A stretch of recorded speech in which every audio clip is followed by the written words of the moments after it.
ಅಧಿಕಾರದ ಮದ ನೆತ್ತಿಗೇರಿದ್ರೆ ಏನೆಲ್ಲ ಅನಾಹುತಗಳು ಆಗ್ಬೋದು.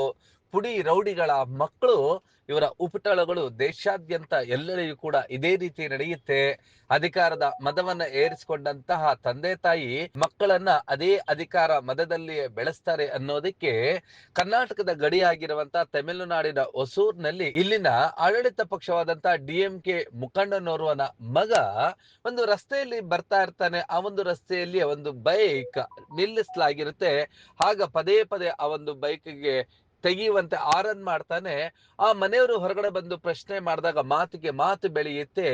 ಇದು ವಿಕೋಪಕ್ಕೆ ಹೋಗಿ ಈ ದುರುಳ DMK ಮುಖಂಡನ ಪುತ್ರ ಆದಿತ್ಯ, ಅವನು ಓರ್ವ ವಿದ್ಯಾರ್ಥಿಯು ಕೂಡ ಹೌದು, ಬೈಕ್ಗೆ ಡಿಕ್ಕಿ ಹೊಡಿತಾನೆ. ಅದನ್ನ ಪ್ರಶ್ನೆ ಮಾಡಲು ಬಂದಂತ ಆ ಮನೆಯವರ ಮೇಲೆ ಕಾರನ್ನ ಹತ್ತಿಸೇ ಬಿಡ್ತಾನೆ. ಇದರಲ್ಲಿ 3 ಗಂಭೀರವಾಗಿ ಗಾಯಗೊಳ್ತಾರೆ. ಆ ಒಂದು ಅಪಘಾತದಲ್ಲಿ ಶಿವಮೂರ್ತಿ ಗಂಭೀರವಾಗಿ, ಇವರು ಅಸಿಸ್ಟೆಂಟ್ ಲೇಬರ್ ಇನ್ಸ್ಪೆಕ್ಟರ್, ಹಾಗೆ ಅವರ ಮಕ್ಕಳಾದಂತ ಕಿರುಪಾಕರನ್, ಅಂಶವೇಣಿ, 6 ತಿಂಗಳ ಕೂಸೊಂದು ಗಂಭೀರವಾಗಿ ಗಾಯಗೊಳ್ತಾರೆ. 3ರನ್ನ ಆಸ್ಪತ್ರೆಗೆ ಸಾಗಿಸ್ತಾರೆ. ಅಷ್ಟರಲ್ಲಿಯೇ ಮತ್ತೊಮ್ಮೆ ಆ ಲೇಬರ್ ಇನ್ಸ್ಪೆಕ್ಟರ್ಗೆ ಡಿಕ್ಕಿ ಹೊಡೆದಂತ ಪರಿಣಾಮ ಗಂಭೀರವಾಗಿ ಈ ಲೇಬರ್ ಇನ್ಸ್ಪೆಕ್ಟರ್ ಶಿವಮೂರ್ತಿ ಗಂಭೀರವಾಗಿ ಗಾಯಗೊಳ್ತಾನೆ. ಆಸ್ಪತ್ರೆಗೆ ಸಾಗಿಸುವ ದಾರಿ ಮಧ್ಯೆಯೇ ಕೊನೆಯ ಉಸಿರೆಳಿತಾನೆ.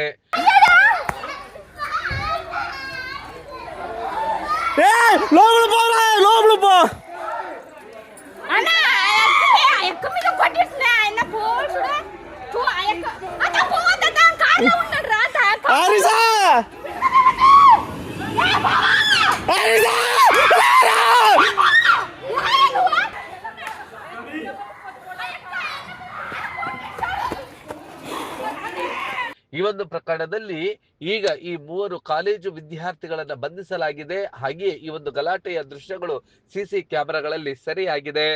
ಈ ಒಂದು DMK ಮುಖಂಡನ ಪುತ್ರ ಆದಿತ್ಯ ಬಂಧಿತ ಆರೋಪಿಯಾಗಿದ್ದಾನೆ. ಅವನ ಸ್ನೇಹಿತರಾದಂತ ರಿತಿಕ್ ಮತ್ತು ಹರೀಶ್ ಕೂಡ ಬಂಧಿಸಲಾಗಿದೆ.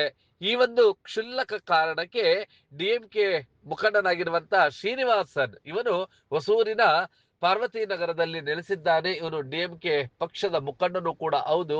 ಈ ಒಂದು ಕ್ಷುಲ್ಲಕ ಕಾರಣಕ್ಕೆ ಈ ರೀತಿ ಅಪಘಾತದಲ್ಲಿ 3 ಜನರನ್ನ ಗಂಭೀರವಾಗಿ ಗಾಯಗೊಳಿಸಿ ಅಸಿಸ್ಟೆಂಟ್ ಲೇಬರ್ ಇನ್ಸ್ಪೆಕ್ಟರ್ನ ಬಲಿ ತೆಗೆದುಕೊಂಡಿರ್ತಕ್ಕಂತ ಘಟನೆ ಈಗ ಹೊಸೂರು ಸುತ್ತಮುತ್ತಲು ಒಂದು ರೀತಿ ತಲ್ಲಣಗೊಳಿಸಿದೆ. ಆಡಳಿತಾರೂಢ ಪಕ್ಷದ DMK ಮುಖಂಡ ಶ್ರೀನಿವಾಸನ ಪುತ್ರ, ಇವನ ಉಪಟಳ ಹೆಚ್ಚಾಗಿತ್ತಂತೆ. ಇನ್ನೇನು ಚುನಾವಣೆಗಳು ಹೊಸ್ತಲಲ್ಲೇ ಇರುವಾಗ ಈ ಒಂದು ವಿವಾದ ವಿರೋಧ ಪಕ್ಷಗಳಿಗೆ ಒಂದು ಅಸ್ತ್ರವಾಗಿ ಸಿಕ್ಕಿದೆ. ಹಾಗೆ ಅದೇನೇ ಇಲ್ಲಿ ಚುನಾವಣೆಗಳು ಬರ್ತವೆ ಹೋಗ್ತವೆ, ಆದ್ರೆ ನಮ್ಮ ನಡವಳಿಕೆಗಳು ಹೇಗಿರಬೇಕು, ಇಂತಹ ದುರುಳ ರಾಜಕಾರಣಿಗಳ ಪುತ್ರರು ಅಥವಾ ಅಧಿಕಾರದ ಪಿತ್ತ ನೆತ್ತಿಗೇರಿಸಿಕೊಂಡಾಗ ಈ ರೀತಿ ಅನಾಹುತಗಳಾಗ್ತವೆ. ಅಮಾಯಕನಾಗಿದ್ದಂತ ಲೇಬರ್ ಇನ್ಸ್ಪೆಕ್ಟರ್ ಶಿವಮೂರ್ತಿ ಕೊನೆಗೂ ಉಸಿರು ಚೆಲ್ಲಿದ್ದಾನೆ. ಇನ್ನು ಅವರ ಕುಟುಂಬಸ್ಥರ 3 ಜನ ಗಂಭೀರವಾಗಿ ಗಾಯಗೊಂಡು ಆಸ್ಪತ್ರೆಯಲ್ಲಿ ಚಿಕಿತ್ಸೆಯನ್ನ ಪಡೆಯುತ್ತಿದ್ದಾರೆ. ಈ ಹೊಸೂರಿನ ಪೊಲೀಸರು 3 ವಿದ್ಯಾರ್ಥಿಗಳು ಅಂದ್ರೆ ಆದಿತ್ಯ, ಇವನು ಹೊಸೂರಿನ DMK ಪುತ್ರ ಶ್ರೀನಿವಾಸನ ಪುತ್ರ ಆದಿತ್ಯ, ಹಾಗೆ ಇನ್ನುಳಿದಂತೆ ಅವರ ಸ್ನೇಹಿತರ ರಿತಿಕ್ ಮತ್ತು ಹರೀಶ್ ಬಂಧಿತರಾಗಿದ್ದಾರೆ. ಈ ಒಂದು ಘಟನೆಯಿಂದ ಈಗಲಾದ್ರೂ ರಾಜಕಾರಣಿಗಳು ತಮ್ಮ ಮಕ್ಕಳನ್ನ ಹೇಗೆ ಬೆಳೆಸಬೇಕು ಎನ್ನುವುದನ್ನ ಬುದ್ಧಿ ಕಲಿತಾರೆ ಎನ್ನುವುದು ಕಾಲವೇ ನಿರ್ಧರಿಸಲಿದೆ.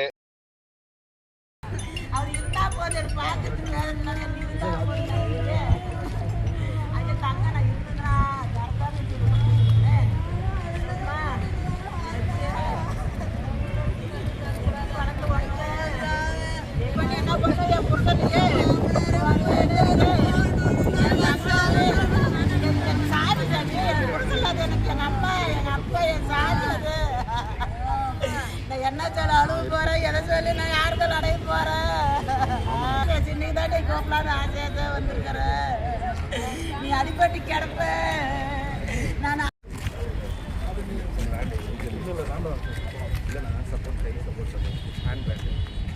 அப்போ அங்கே போய் பேசணும். ஃபஸ்ட்டு போயிட்டு பார்த்தேன் வண்டி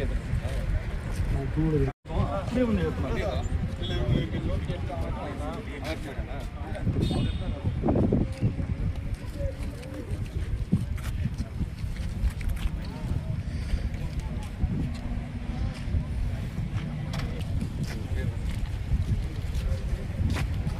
ஏற்றி வச்சு வா வாப்பா சரி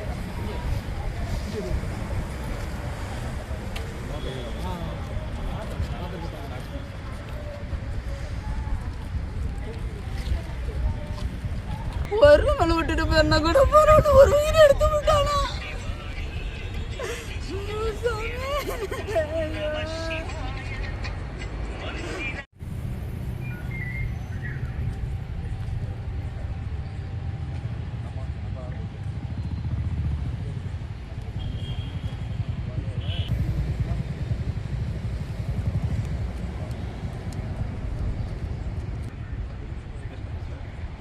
அது இருக்குன்னீங்களே அதான் மேல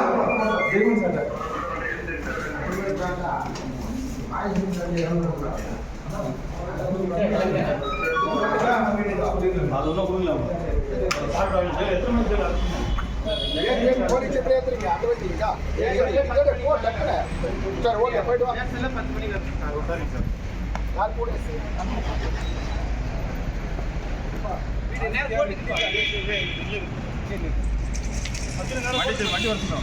சரி வாங்க வாங்க வாங்க சரி